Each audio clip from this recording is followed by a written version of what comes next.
আসসালামু আলাইকুম। আমি তারানাস ডায়েরিতে আপনাদের সবাইকে আবারও স্বাগত। আলহামদুলিল্লাহ আমরা সবাই অনেক ভালো আছি। আশা করি আপনারাও সবাই আল্লাহর রহমতে ভালো আছেন।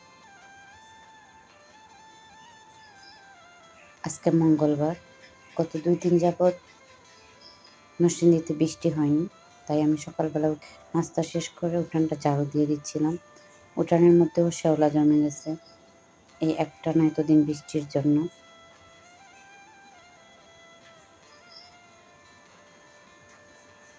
তারপরে আমি চলে আসছি আমার ছোট্ট একটা নালির শাকের ক্ষেতে। খুবই অল্প নালির শাক এই জায়গায়, কারণ আমরা যে জায়গায় আছি ওই জায়গায় নালির শাক মেলে না। আমি এই বিচিগুলো নিয়ে আসছিলাম আমার ছোট দেওরের শ্বশুর বাড়ি থেকে। আলহামদুলিল্লাহ আমার অনেকগুলো গাছই হয়েছে।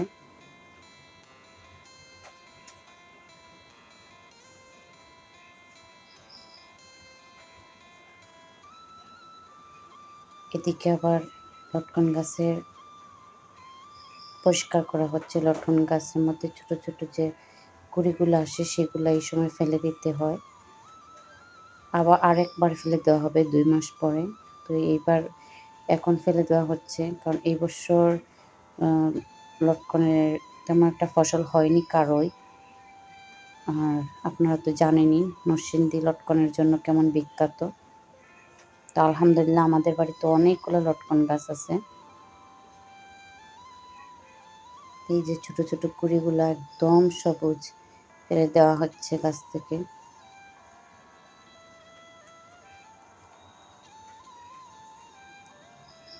তারপর আরেকবার করা হবে গাছটাকে চালের যে বস্তা আছে, চটের বস্তা, সেই বস্তাগুলো দিয়ে গাছগুলা পরিষ্কার করা হবে একদম আগা থেকে গুঁড়ি পর্যন্ত। কারণ লটকন তো সবসময় সম্পূর্ণ গাছে, একদম গাছের নিচেও আসে। আমিও এই প্রথমে লটকন গাছে লটকন দেখেছিলাম এই বছর, যদিও খুবই অল্প হয়েছিল, তারপরেও আলহামদুলিল্লাহ।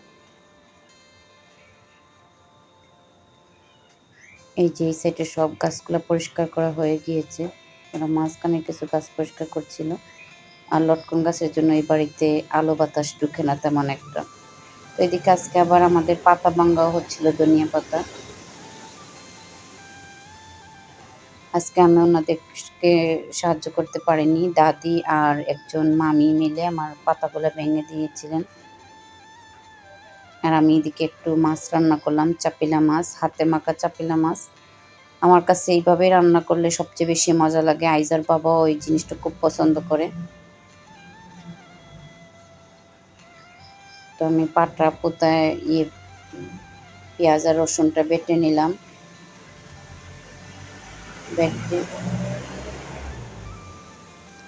বেটে আমি এই জায়গায় কাঁচামরিচ, হলুদ, মরিচ, ধনিয়া, তারপরে ধনিয়া পাতা আর তেল দিয়ে হাত দিয়ে ভালো করে মেখে ১ কাপ পানি দিয়ে বসিয়ে দিয়েছিলাম। তো ১৫ মিনিটের ভিতরেই আলহামদুলিল্লাহ আমার তরকারিটা হয়ে গেছে। আর খেতে তো অসাধারণ হয়েছিল। আমার মনে হয় একবার এভাবে বানিয়ে দেখেন, চাপিলা মাছটা খুবই মজা হয়।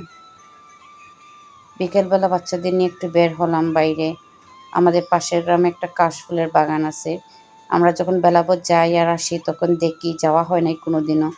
আর আমরা যে এলাকায় আছি সেই এলাকায় বাচ্চাদের নিয়ে ঘোরার মতো তেমন কোনো জায়গাও নেই। তো ছোটোখাটো যে যতটুকু জায়গা আছে, যেভাবেই পারি বাচ্চাদের খুশি করার চেষ্টা করি। কারণ বড়দের খুশি করা অনেক কষ্টের, কিন্তু বাচ্চাদের সামান্য কিছু দিয়েও খুশি করা যায়। যেমন আমার এই বাচ্চারা কাশফুলের বাগানে এসে যে কি খুশি, আলহামদুলিল্লাহ। ওদের দেখে মনে হচ্ছিল আমাদের ভুল হয়ে গেছে, আরও আগে নিয়ে আসা উচিত ছিল। যদিও আমিও এই প্রথম কাশফুল হাত দিয়ে ছুঁয়ে দেখলাম।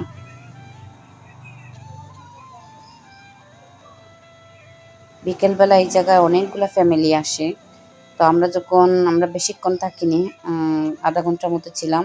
আমরা যখন আবার চলে আসছিলাম তখন দেখি অনেকগুলো ফ্যামিলি একসাথে ঢুকছে, প্রায় ৬-৭টা ফ্যামিলি হবে।